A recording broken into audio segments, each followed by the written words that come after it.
Welcome to Industry Game. Everyone has a story. On Industry Game, George Peters connects with people from all industries to uncover the moves they made that led them to where they are today. His mission? To capture as much game as possible. This is Industry Game. Boys are live. We're live on the pod. Mo, thanks for coming on. Of course, brother. Appreciate you. Dude, for sure. So a little high level. I just want to have you introduce yourself, give a little high level background of who you are and what you're up to, and then we can kind of just break it down from there. Yeah, crazy, bro. We met at F1 not too long ago. It was a blast. I feel like I'm still recovering from that week, dude. It was just like 5 days straight of events and networking. So it's cool to meet you, make some new homies. So my name's Mo. Been playing football my whole life. Just retired, actually, and moved out here to New York and kind of doing sports media. I have my own podcast talking about mostly college football. We interview like the top coaches and players in the country. Work for Overtime. They're based here in Brooklyn as well, just doing sports media content. Yep. All right, cool. So so funny, like obviously you just hooked me up with the studio and whatnot, but I was just telling him, I was like, setting up the podcast, entry level, whatever. I'm like thugging it out, backpack, microphones, and this and that. And I'm going to LA, and I was out there last weekend, and I was like pulling up to the studio is way smoother. So I appreciate it. Thank you, Chris. You got it, bro. But yeah, I wanted to start by like breaking it down like high level. So like my whole purpose with the pod is to educate anyone I can across any industry and give them some game into like how they can pursue whatever path the person is that I'm interviewing, right? So like with football, high level, if you want to just run it back to like high school, so like being a quarterback, going into the SEC, playing college football, like I want to kind of rewind it to there, starting there, and then kind of break it down like what steps go into that and like what to avoid and what to do. Right? Yeah. Because it's not an easy path. No, there's a lot to it, bro. And I feel like it's changing every year, too, with NIL. Yeah, they're catching a check now. Oh, bro, it's absurd. It's absurd. Yeah, man, especially at the quarterback position, recruitment just starts early.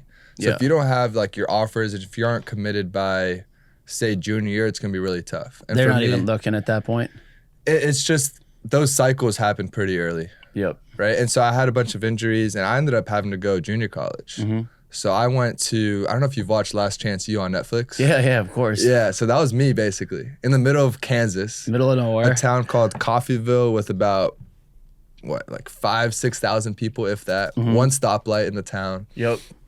And I grew up in Miami, relatively big city. And I found myself in a tiny rural town, and there's nothing to do but ball. Right. I feel like I got a lot better, and it's just like how the show depicts, man. Like we're out with the mud. And rewinding it back to high school? Was your high school team good? Like you're saying you grew up in Miami. Yeah. How was your high school team? I ended up transferring. So I was at a school for my first 3 years, kind of like a prep school. A private school that recruited a lot of good football talent. So we were decent. A pipeline for the University of Miami. So I think like 5 guys from our class went to UM. Yep.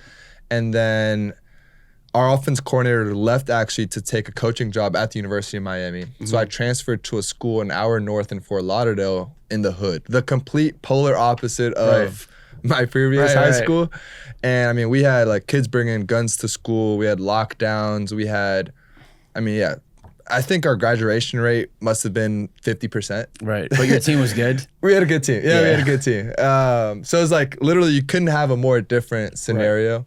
And we had a good team, but it's just like I said, the way the recruitment was, it was a little bit too late. I was also like really skinny. Yep. And so I didn't develop until later. So I was kind of just one of those late bloomers that needed a little bit more time. All right. So from there you go high school to junior college. Yeah, I ended up at Coffeyville, bro, and I also got hurt there, but I ended up getting I played well enough in 4 games where I had a really good kind of highlight tape. You just put together your best plays, and essentially I just sat down. My entire job was after football season, I would just wake up, train, and just send as many emails as humanly possible across the country. I was like, no agent at the time. You were on your own. No, of course not. I'm in a random town in Kansas. Yeah. And I just became kind of a master of cold emailing and cold calling. And like you'd be surprised at who answers, honestly. Yeah, and then from there, when do you get your first offer, and when do you pivot into the next step? I was deciding between a few schools. It was Brown, Washington State, and Vanderbilt.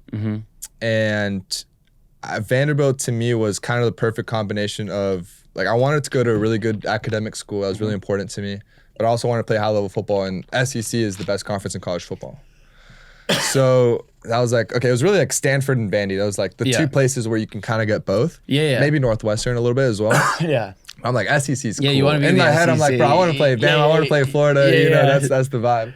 And so I wrote a letter actually to the head coach at the time. His name was Derek Mason. And he didn't know who the hell I was, bro. Because I was, even in JUCO, I was under recruited. Right. And I just had I just told them how confident I was in our ability to win or at least compete for a conference championship. And I just told them straight up, like, I'm the man for the job. And I wrote them like an old school letter. Handwritten? Typed out. Oh, you typed it out? Yeah. But we had a family friend was like a graduate assistant on the coaching staff. And I was like, bro, I need you to get this to the head coach. And in an age of like everything's emails, Twitter DMs, like it was like not a handwritten letter, but a typed letter that got me that. Yeah. He had to read it. For sure. You're not going to get a letter and not open it. No. And it's one of those where like, maybe it's God, maybe it's the universe, but at the time, one of the quarterbacks, he got suspended at the exact moment where like that letter got sent. They needed a quarterback. It was last minute and it just happened, bro. So it's one of those where I ended up getting that opportunity that year and played a bunch of football in the SEC, like just one of those fate situations. And what was the craziest experience playing in the SEC? Craziest game? What was it like going against Bama? So like, we didn't play Bama when I was there. Okay. We did beat Bama last year though. Yeah. Let's see, the craziest our away games. What like the step from like Coffeyville to the SEC? Insane. What was that jump like in terms of just skill? You'd be surprised, not that much. Really? Yeah. Because the Jayhawk Conference in junior college is kind of considered the SEC of junior college. And it's these kids who, it's a little bit like prison in the sense that when you get in, you're asked like why are you here? Right. Like, what'd you do to get here, right? And so it's either like academic issues, like failed the SAT, or behavioral, like I got in trouble for doing X, Y, and Z, drug related. For me, it was just like recruitment. Like I wanted to open up my recruitment. And so like these kids all had the same level of talent or sometimes even more, but just had issues off the field, bro. But you'd be surprised. Like a lot of these guys could start now in high level Division I or even the NFL. It's crazy. All right. So how is like balancing your school, your lifestyle and all that while being on an SEC team? You know what I mean? Like how do you manage that? Other schools is a little different. Yeah. I mean, bro, I started off as a physics major and that lasted like a month. Because I mean, I remember when I went to UMass and I had a few friends that were on the team and like one of them ended up failing out just because he was just so distracted. No, it's hard. And I was like thinking to myself, I'm like, I didn't play a sport in college, but I did know that like I only had 3 hours of class a day, but I can't imagine how many like practice. What are you practicing? Like 5, 6 hours? What do you have, like a 5-hour commitment a day? Like we have early morning practice. Yeah. And so that'll get us to around 10 a.m. class for a few hours and then meetings after that. And then everything that like, especially at the quarterback position, you need to put in a lot more extra work in terms of watching film. Yeah, exactly. Especially in season. I mean, that's a whole job on its own. Got it. Recovery, like you feel like you got run over by a truck. So then it's like, how do I get ready in 6 days to get run over by another truck? Right. Yeah. So, all right, so then you leave Vandy and you go to USC, right? Correct. So what's that transition period like? Yeah, it was during COVID, so like everything that kind of transpired there. At first, we didn't even have a season, which was crazy. The Pac-12 totally canceled it. Yep. So I pull up to USC in LA. I'm like, all right, I'm here. It was in a way like my dream school growing up. Playing quarterback at USC was the coolest thing possible. It was like in my head, Matt Leinart ran LA, Reggie Bush like on the billboards. You know what I mean? I'm like, LA, the lifestyle, you're surfing in the morning, you're throwing balls in the afternoon. Yep. And I get there and I'm like, season's canceled? What do you mean? It was dried out. Yeah, like my whole life led to this moment. And I remember just how crazy the rules were. We would throw a football and then they would have to disinfect the ball after every throw. It's crazy. I'm like, bro, what are we doing? We had no locker room, no weight room. We had to lift weights outside. The whole thing was absurd. Yeah, so when I was living in LA right before COVID, so that was when I moved back. Okay. So I was out there from like 2018 to 2017 to, I went out there for the summer, and then I ended up moving back like right as COVID hit. I thought I was gonna go home for like a couple weeks and it would just pass by or whatever. Yeah. I ended up moving back permanently to Boston, and like the whole city just dried out. Yeah. And I went back there last weekend, dude, or a couple weeks ago. And I feel like the city just still hasn't bounced back in terms of like that like spark that LA had. Yeah. You know what I mean? When I lived out there, there was stuff going on all the time. I don't really have a baseline of how it was before, so it's hard to tell. Yeah. But that's what they say about New York, but I feel like New York is back. Dude, I feel like New York is so back. We were just talking about it when we were walking in. I was like, being able to come out here, like there's nothing that beats New York. No, you can't. It's crazy. Do you know what I mean? Like 7 days a week. The food, the events, the lifestyle, everything. Yeah. And there's just so much going on. So you wrap up at USC, and then what are your next steps from there? Yeah, I mean, USC was crazy because I didn't play a single down at USC. I just had, before every single season, I had some sort of season-ending injury, which is absurd. Yep. I'm just made out of glass, apparently. Yeah. So I think it tallied to 5 straight season-ending surgeries. Damn. Something crazy like that, if I look back at it. USC damn near lost my entire leg. I had to have an emergency surgery. Really? What happened to your leg? Yeah, I just got hit in my, kind of like my anterior fib. Yeah. Like right in front of your calf. Yeah. And it's this like freak accident where you have to have an emergency surgery. I would have been a few hours away from like an amputation, which is kind of crazy. Yeah. And they put that back together, no problem. Yeah. It's surprisingly easy to fix. Yeah. I broke my tib and fib when I was in like middle school. Oh, really? But it wasn't like that. It wasn't like an emergency. Yeah. It like healed on its own. I didn't even need surgery, but it was still like a nightmare breaking a leg. No, I didn't even break any bones. Really? It's just the interior compartments of like, shit, I'm gonna mess this up. That's all right. It's just like the blood we don't vessels. Even get the depths. That's all right. So it's called compartment syndrome. got it. All right. So you get hurt, and then what's the recovery from that? And then next steps. That recovery wasn't even terrible, to be honest. It was more so just the initial pain and shock of that, and then okay, I'm back. Then I'm like, all right, now it's my time to, COVID year, everyone got an extra year. So I'm like, all right, I'm back, I'm bigger, I'm stronger, I'm recovered. Boom, tear my ACL on my birthday in the spring game. I'm like, well, it's unfortunate. Right. I'm going to come back another year. Yeah. And now I'm the old head because now I'm the dude that's taking all the, but look, I'm persistent, bro. I'm like, I got to where I want to be. I'm not going to give up. Right. And then tear my Achilles. Damn. So it was brutal, which is kind of like, in a lot of ways, the kiss of death in sports. The Achilles? Like, yeah. Yeah. No Is doubt. it worse than the ACL? Way worse. Really? Way worse. Like, I'd rather have 2 ACL surgeries than 1 Achilles surgery. Damn. Consecutively. All right. And then, I feel like that's the thing. It's like I've got a couple buddies. Like one of my buddies was going so far in basketball, right? So far. He was like top in the class, blah, blah, boom, going. And then he got this injury, and then it was just like, boom. Yeah. His whole, you know what I mean? His whole thing shifted. No doubt. And my whole thing was I never wanted an outside circumstance to dictate how my career went, right? Mm-hmm. I want to retire on my own terms. Yeah. And so I wasn't going to let anything, whether it was damn near lose my leg or an Achilles tear or whatever, I was like, I'm going to retire when I want to retire. Right. And so, dude, just worked my ass off. And everyone, doctors told me, quarterback coaches told me, they're like, bro, give up. Like, teams aren't going to want someone this injury prone, whatever. And still got an opportunity in the league, played overseas. And I just kind of wanted to prove myself that I can go through a full season healthy. Right. And have no regrets, man. It is what it is. Definitely. You have the cards on your table, and then you do what you want with it. What's that step from like college to pros? Like, is the jump from like JUCO to college bigger than the jump from, or for, let's just say high school to college versus college to pros? The league's a different beast, bro. Really? Different animal. Yeah. Like way different. It's not even comparable. It's a different sport. Damn near. Yeah. Well, how so? Like, what you're watching on TVs on an NFL Sunday is totally different than a Saturday. It's a chess match. Yeah. There's more mental going on than anyone would ever imagine. Really? Yeah. No, so day one, we have an install for the offense, right? Right. And it's about, I mean, if you're watching What's the playbook looking like? How many plays are in an NFL playbook? Unlimited, dude. So it's like maybe like a 5-inch thick notebook for just day one of install. Right. And that would be like a few years worth in college. Right. Yeah. A lot of colleges you're calling plays and it's like 1-word plays. This is like a 15 to 20 word play. Because it's all calculated, predicated on like whatever the defense is rolling out. No, literally. I mean, you got to think the defensive coordinator is paid, I don't know, $5, $6, $7, $8 million.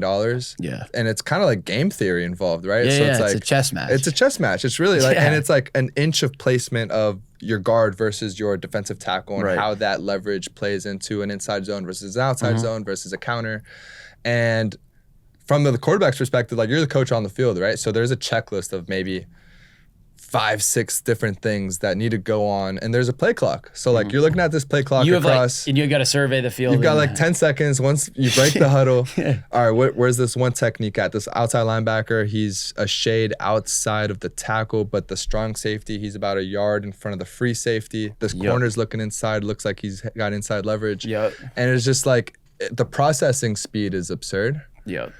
And it's not to say some of that's not in college, but it's on another level in the league. It's crazy. Is that where like a good college quarterback differs from a great NFL quarterback? Is just the play calling and like the visibility to like read a defense, like a Tom Brady versus like let's say like an average quarterback? No, I'm not even like a more athletic version of like Tom Brady. Like let's just use like an Lamar RG3 Jackson? or Lamar Jackson or someone like that. Like Lamar Jackson's way more athletic. For sure. But is he going to be able to take that next leap? Yeah. I mean, that's a big question. I mean, I think the Ravens are going to win the Super Bowl, but that kind of But you know what I'm saying? Like an athletic quarterback that has a good career, like a Donovan McNabb compared to a Tom Brady. That like didn't there's just different levels to that. And I mean, that's the thing about football. There's just so many different factors that go into it, right? So, like, those Patriots teams had some of the best defenses in NFL history, right? You throw in Randy Moss and Wes Welker, some really good receivers, and, like, the best coach of all time, too. So there's a little bit more to just quarterback play. I kind of, like, I'll throw, like, quarterbacks into, like, buckets when I get asked for, like, draft prep. Like, there's the guys like Cam Ward who came out this year who I think would be successful in almost any setting. Like the talent just pops out. Why? Because he's so athletic? Just because he's so good at playing the damn position. Everything that comes with it. How about that interview when he goes, he's in like a press conference or whatever, and he's like, yeah, my dad went to work at 4 a.m. every day. Or he's up at 4 a.m. going to work, and he hated his job, and he did it for 40 years. And he's like, I love my job. Like, you better believe I'm gonna be up then and at work then. Like, and the guy interviewing was like, why do you need to be there so late or whatever? He's like, because I love doing it or whatever. And I just feel like when a new guy comes in and sets the tone at that clip, like there's a new sheriff in town. No doubt. Like Cam, you know what I mean? Like there's nobody like he just set the whole tone, and I just think that I loved that across. He's such the board. a beast. He's a beast, dude. Are you kidding me? To do what he did at coming in, and then he took over the locker room in a week. Yeah. Like I've never seen someone more confident play that style of play, and like I said, like the Titans don't have the best offensive line. They don't have the best, like Calvin Ridley's dropping a bunch of balls left and right, but the talent just pops off the field. Like that's the kind of guy, like you throw him in any situation, you're like, yeah, he's gonna make it one way or another. Then there's like the group 2, which was like I mean, I'm boys with Jackson, but like those kinds of guys, Shador, who are like in that like middle tier after Cam Ward, who are like, I think also can be very, very successful at this level, but things are gonna have to go right outside of just them. So there's a lot of coaching variables. is so important. Like Jaden Daniels now with Cliff Kingsbury had one of the greatest rookie quarterback seasons of all time, but it was a great scenario outside of him. Yeah, everything else aligns. Right. Great offensive line, good play calling, good defense. And then there's group 3, which is like maybe like your later rounds that like could also have success, but like it's all gonna have to be depending on, like Trent Dilfer won a Super Bowl, but one of the best teams outside of him, kind of thing. All right, so how does a guy make a career in the NFL by like hanging on? You know what I'm saying? Like, you know those guys that have like a 10-year career, but they're like up. They're not, you know what I mean? They're starting, they're off, you know what I mean? They're not But how does one stay in the saddle for make a career in the NFL? And what is like your average career in the NFL? I mean, the average length is 3 years. It's which crazy. is crazy. But I mean, outside of quarterback, it's usually special teams. Yeah, those guys can hang in there. That's the value, yeah. And because it's just so hard to get on the field as like you're back. 2-3 guys are going to be in the rotation, if that, maybe just 2. Receivers, 4 max. Yep. DB's kind of like the same way. So like you need to show value one way or another. Special teams. Quarterback play, if you're not the starter, you kind of just need to be a homie. Yeah. Right? And like you gotta be a locker room guy too. No, actually, like you can't have an ego. Yeah. If the starter messes with you, that's honestly a big thing. The cohesiveness of the room is really important. Yeah, like, exactly. Are you bringing guys up? Are you watching film? Are you helping the younger guys? Yeah, because you can't be a Debbie Downer in a locker room. No, you can't. Like Jameis Jameis Winston is honestly a perfect example. It hasn't started in a few years now, but gets paid a lot of money to be a second or third string guy because he's a camaraderie guy. Yeah, bro, he's a great dude, great in the locker room, helps the younger guys. Like that's an investment too in your like first and second year draft picks. Yeah. Like who are the veterans that can like help bring them up? Yeah, and if you have like one toxic guy on a team, it could bring the whole team down. For sure. But all right, so what was I gonna say on the media front? I want you to kind of talk on like your podcast and what you're doing there, and kind of share like how you got into that and like your next steps with that and what you're looking to do there. So first started it when I was at USC actually. So after one of those injuries, I kind of just decided to start the show. I was like, what am I gonna do now that I'm not playing? Yeah, there you go. And we actually started inside of a food truck, which is kind of crazy. It's part of my charity. We give out food in the community. So we would take it to Skid Row on the weekends, and during the week, we made it into a podcast studio. Got it. And it was dope, bro. We had like a couch in there, all the lights. Like you would never honestly even tell it was inside of a food truck. And it started off just having like my teammates on, but you know, LA is a big market, so we'd have like comedians on, actors, football players, that kind of thing. And then now I'm hosting on the show called I Am Athlete that it was really big in 2020 and then kind of like went dormant a little bit. Now we brought it back. So we're actually posting, I don't know when you're posting this episode, but today we're posting the Ryan Williams episode, the receiver from Alabama. Yep. We just shot with Lenore Sellers, the South Carolina quarterback, Diego Pavia, my boy at Dandy. We're going to be putting that up soon. So we got about like 12 to 15 of the top names in college football. Dabo Swinney, head coach at Clemson, who doesn't even do many sit downs. So like he was very gracious with his time. And we did basically a campus tour. We went all over, who do we want? And we kind of got everyone. It was pretty sick, man. I just love college football. I think it's so much better Would you guys do other sports or keep it to football? Yeah. So I just got back from Vegas and we shot a bunch with Canelo, Crawford. Oh yeah, the fight, dude. Let's talk about the fight for a second. Sick, how was the fight? I didn't go to the actual fight, but I just did. You were interviewing Canelo and Dana White and everybody. It was so sick. It was so sick, man. And how was Canelo? What is he like? The nicest guy. Is he? Yeah. What a crazy fight that was. I was not expecting it at all. I didn't think he could go up 2 weight classes and dominate the way Terrence did. I didn't think he was gonna win. Canelo, just being around him, was so confident too. I was like, I was telling all my boys, he's humble too, who were right? calling me, but like it's like a humble confidence. I'm like, yeah, dude, like obviously I'm gonna win. I'm like, all right, bet. And in combat sports, that's what you want from your fighters. Right. I'm used to the Conor McGregors. He's not as loud, the John Jones. Yeah. Well, it's also a second language, but all my boys are like, yo, who should I put money on? I'm like, yeah, bro, Canelo. Yeah. And I felt like Bud Crawford was a little bit more hesitant. Yep. But I think that's just his personality. Yep. As it turns out, obviously he dominated the fight. I would have loved to have been everyone at that lost fight. money because I told everyone to bet on Canelo. But yeah, how is Dana White? The man. Yeah. So cool, bro. Like we only had a few minutes with him, but it's crazy what he's doing with the UFC, dude. And what he's about to do with boxing. I know. Well, that was the first one, right? Yes. So Dana. What's the deal with that? Is he like taking over? So my understanding is it like a partnership? This guy, Turkey El Sheikh, who is in charge of kind of like the sports division in Saudi, something like that. I don't know. We gotta look it up. But he he's basically just this billionaire with unlimited money. He's got like unlimited dry powder. Dude, to it's spend so on fucking it's so fights. sick. It's as if he's got like an oil farm, and he just his money to spend is like house money. No, it's so sick. It basically, it's like if you gave a teenager unlimited money to make whatever fights he want to happen. Yeah. And he's just like rocking like shorts and a t-shirt on the red carpet. Like he doesn't care, right? Because he can do whatever Was he out wants. there with you guys? Yeah.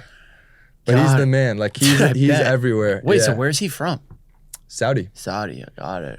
Yeah. So he called Dana White to promote the fight. Yep. But he's funding it and kind of. And what did Canelo take home after that?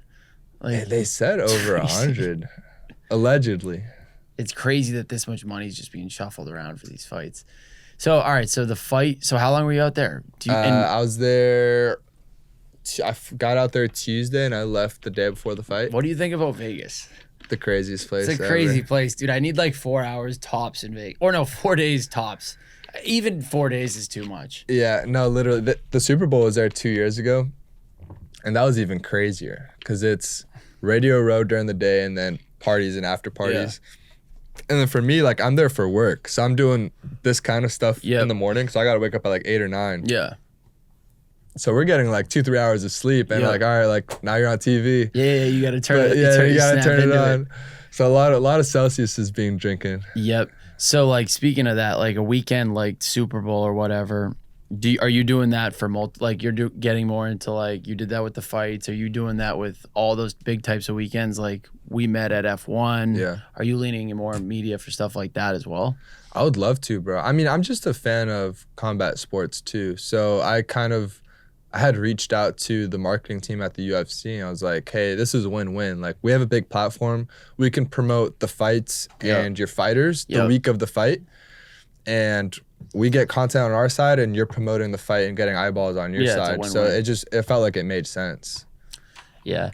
No, I mean, the last time I might go out to Vegas for F1. Oh, that would be sick, dude. Yeah, you should make Is that coming up? Yeah, it's coming up. It's in, what is it, December, I think? Or late November? That's going to be sick, dude. My buddy just texted me and he's like, should we go? I'm like, maybe. Yeah. We might have to Should we go? Hell yeah. But it'd be a good weekend. But I will say, like, a lot of those, like, we met at F1 Miami, but I think that's another thing I wanted to touch on. Like, obviously, now that I started this podcast, going to stuff like that, and that was, like, one of the main reasons I did start this show was because I wanted to, like, figure out a way to share the stories that I'm like share the stories of the people I'm meeting at all these different types of things. And like just like we did a trophy room, that's where we met, but I met like a handful of other people there. Yeah. And I feel like this is just a great way to kind of build rapport with people and like share their stories, because a lot of times I'm wondering like, how did so-and-so get to that point? Or like when I was in college and I wanted to do this, like how is he now in this position? Is there a clear path? Yeah. Probably not.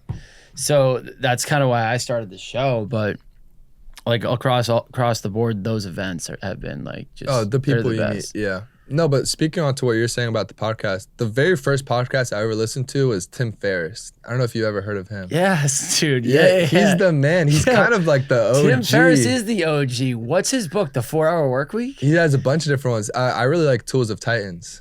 So Tim Ferriss is the man. Yeah. It's basically exactly what you're saying though, which is what reminded me of it. And he just deconstructs high-level athletes, artists, performers in any field. And it's kind of the same exact thing. And I feel like he's not as big anymore, but a few years ago he was huge. Dude, I started listening. Yeah, he's huge. Like he's definitely one of the OGs, but I used to always like I don't watch much TV, right? But probably like 5 or 6 years ago, I just started watching podcasts. Like I just love interviews. Same. Because I'm just curious, how did he get here? How did she get there or whatever? And then I was like, dude, fuck that. I got to start a podcast. And then I've just been thugging it out with my little setup out of my backpack and pulling up places. But we were just in LA and I did a few out there and I went to a studio and recorded or whatever. And then I got the audio sent back to me. And I was like, I sat down with this girl for like an hour. We had a great conversation. And then I got my audio, dude, and like only her like audio is picking up, and I was like, dude, It's what brutal. the fuck? I just spent an hour, like, you know what I mean? We did the whole thing, and then I get the file, and like only her audio is picking up, and then like I reached out to the place I recorded it at, and like they got the files recovered, and I was just like, but dude, I was like, that would have been a total nightmare. It's total a grind. miss. It's a grind. Chris would never, but yeah. No, of course not. Never.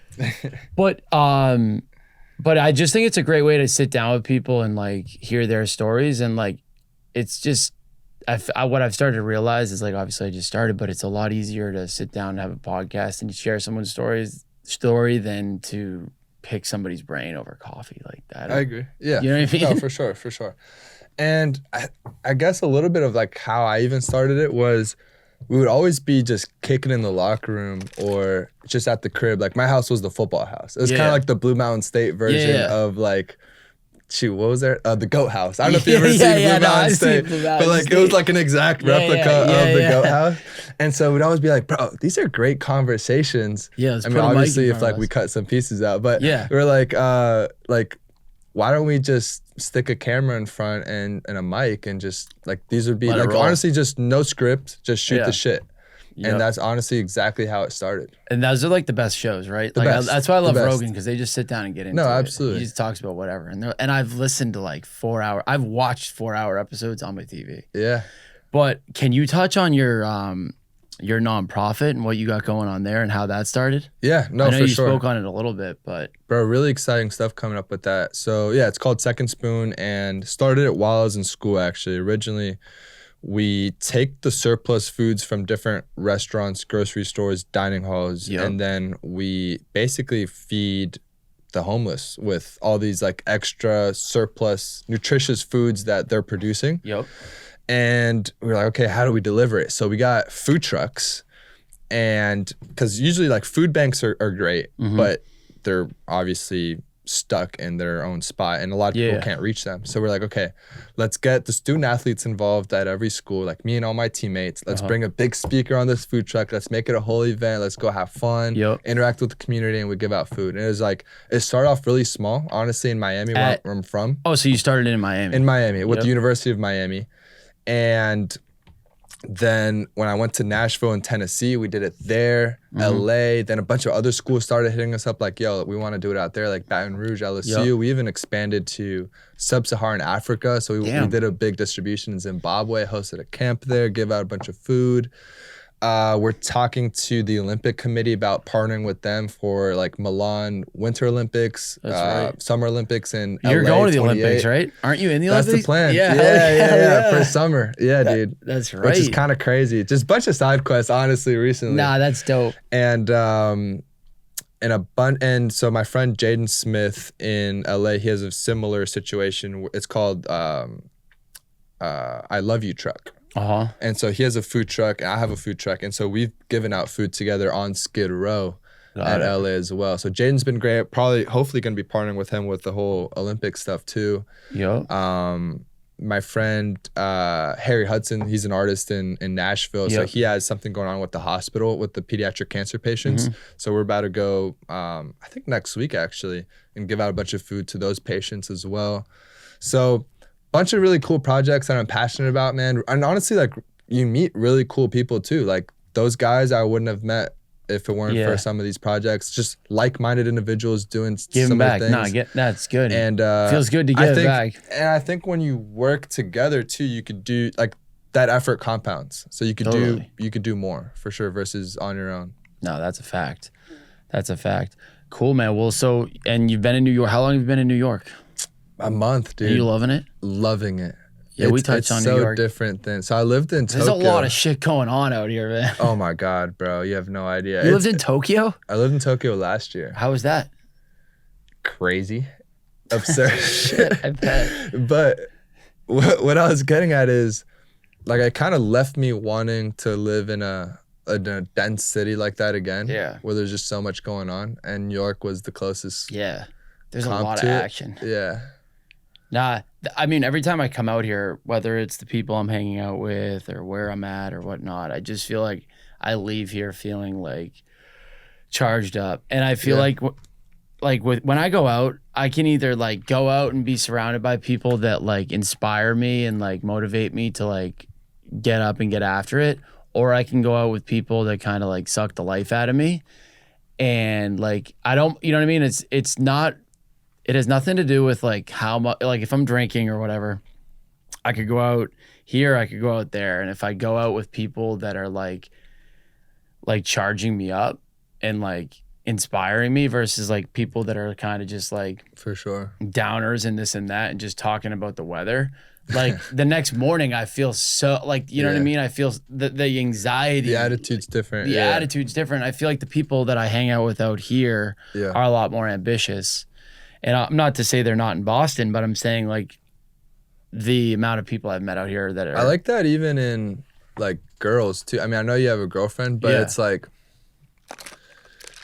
I like the idea of like a girl having her own thing going on and being ambitious on her own and working and having her own passions. Whereas I used to live in LA, I feel like it was very, I mean, obviously it's like the cliche is Hollywood, but everything was related to more so like how they can advance on the hierarchy of like social climbing. Yeah, exactly. Yo, I know when I lived out there, it was the craziest thing. And what I realized was like, and now looking back in hindsight, because when I was living out there, it was like 2017, 2018, 2019, like the YouTube influencers were popping. Like it was like you know what I mean? It was just starting to get going out there.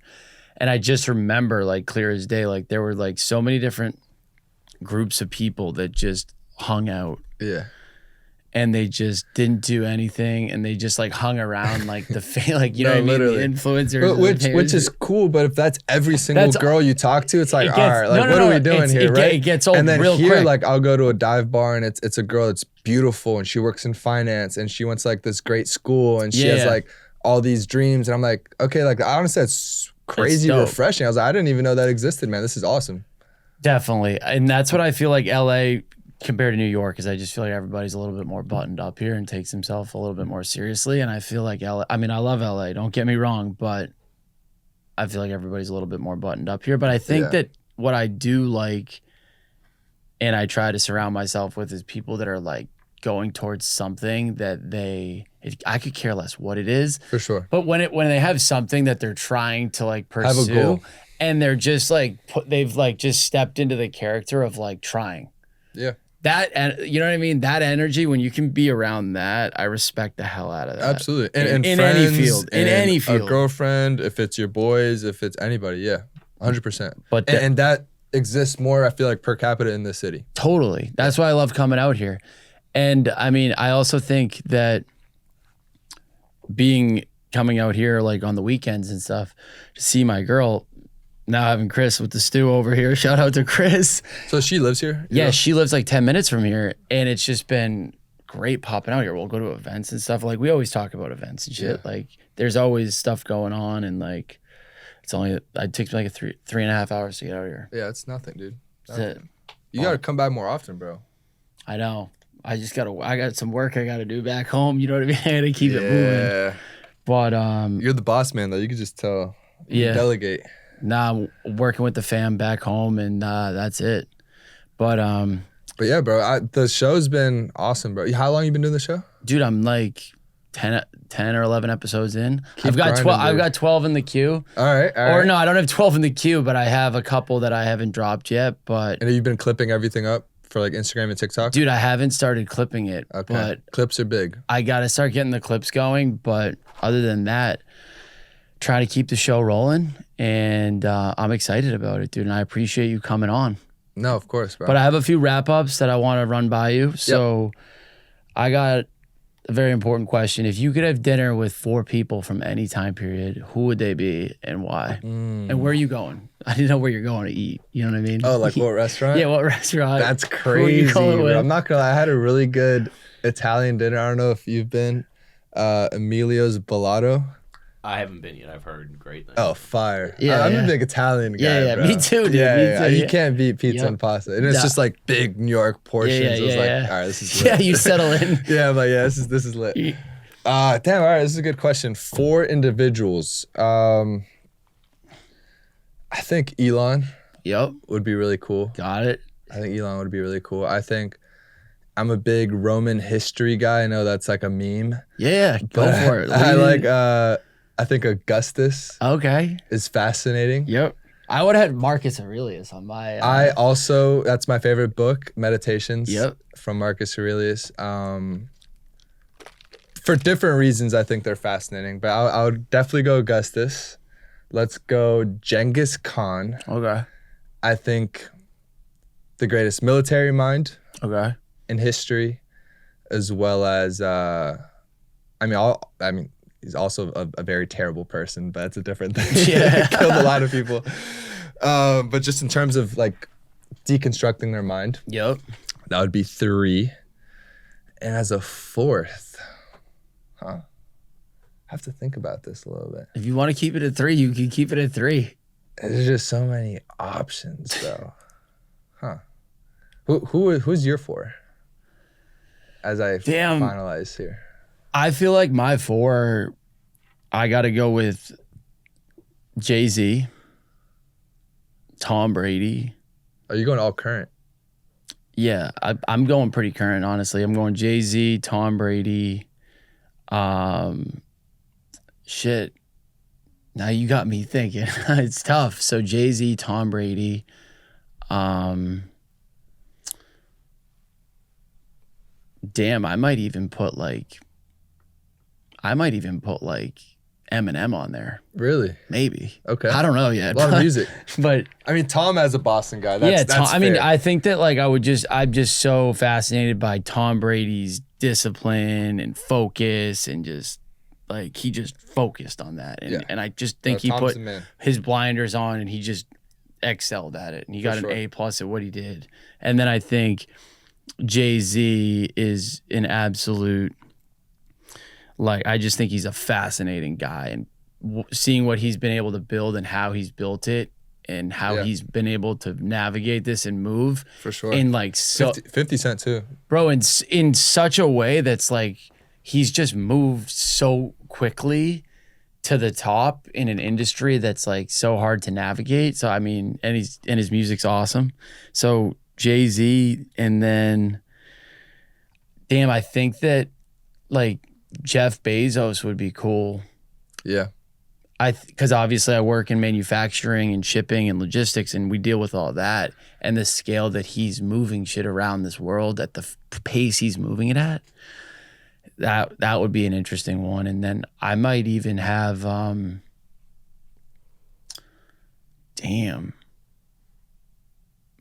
Marcus Aurelius, maybe. You got me on that. You read Meditations? I've read like half of it. Yeah. I'd be lying if I told you I read the full thing, but no, it's a great book. But yeah, and then maybe yeah, I don't know who else, man. Yeah. Dude, maybe Kelly Slater. Surfer? Yeah, dude. Why Kelly? I just think that whatever he's got going on in his head to be able to like surf those waves is like, dude, I've seen those videos. Dude, or like Laird like Hamilton. 100-foot. Yeah. Oh, Laird's big into sauna. Yeah. But I don't know. I just think, or no, not Kelly Slater. I'm taking Tony Hawk as my Tony Hawk? Yeah, I love Tony Hawk. Yeah. So I'm going Jay-Z, Tom Brady, Tony Hawk, and Jeff Bezos. That's a dinner, dude. And where are you going? Actually, I might remove Jeff Bezos and plug in Kim Kardashian. Oh, that's fire. Yeah, because I need, you know what I mean. I would love to catch a vibe with her. Because you just need a chick there. I just think she's just such a boss, and like, yeah, she's checked every box. You know what I mean? In that, like, or I mean, if you're going business mind in that family, it'd probably be Kris Jenner though. Yeah. She's a beast. We can add a 5th. You can add a 5th. Who also looks way younger now too. Did you see her new surgery? She looks like she's 40 years old. Yeah, she did. I don't know how that's possible. Whatever she did worked. So she's got she knows what time it is for sure. But yeah, that's probably my dinner. And then I'm probably going to Nobu with that crew. Nobu, where? Malibu, yeah. All right, I'm getting like the whole table going. I'm doing the whole thing. That's classic. And yeah, that's pretty much my crew. That's what I would do. Bro. That's what I would do. Of course, you're gonna say Brady for Boston, though. That's Brady's the man. he did a lot for the New England folks, and yeah, that's it. And then I got another question for you. What we got? What's your favorite brand and why? And it can't be your own brand. It can be any brand. Favorite brand? Like a brand that you respect for like more reasons than just like liking the shoes or liking the clothes or something like that. You know what I mean? Like I always ask people, like I always say Starbucks is my favorite brand or one of them because like it doesn't matter where I'm at, like they're there. Like I can open my phone, get my coffee, it'll taste the same in any city around the world, and it'll take just as long. So I'm just impressed with that. And then, but I'm also like Raising Cane's. That's a cool like brand because I'm loving what he's doing with like his chain, and then they do a really good job with content too. Bro, crazy. Really he's going crazy. I've been right wanting now. to partner with them actually on the pod and with Second Spoon. Yeah. Because they did a lot with Harry in Nashville. Damn, favorite brand? I mean, it's got to be food related, right? I'm kind of a foodie. So I love, let's see. I love Chick-fil-A, dude. How can you beat Chick-fil-A? In the South? Yeah. Get like a sweet tea and a... Chick-fil-A is fire. And a number one, no pickles? Come on now. Yep. No, that's a good one. Bro, and the lines out the gate at Chick-fil-A everywhere, bro.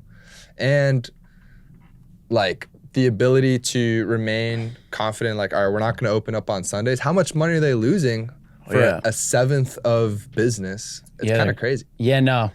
I've never seen an empty Chick-fil-A, but it's good quality. Yeah, they don't miss. Good food, bro. Good service, too, actually. The best service, bro. Yeah, so you just feel better when you leave. So I will say that I am a chicken finger guy, so I'm a Cane's guy over Chick-fil-A. Cane's good. I like the Cane's sauce, and I love the chicken finger, the texture of the chicken. I'm a chicken finger guy through They have and a few through. Cane's here. Yep. Yeah. But cool, Mo. Well, I appreciate you coming on, dude. Appreciate it, brother. Where can everybody find you? IG Mo Hasan 10, and same on everything else. Awesome, man. I appreciate you coming on. Thank you, brother. Yeah, for sure. That was great.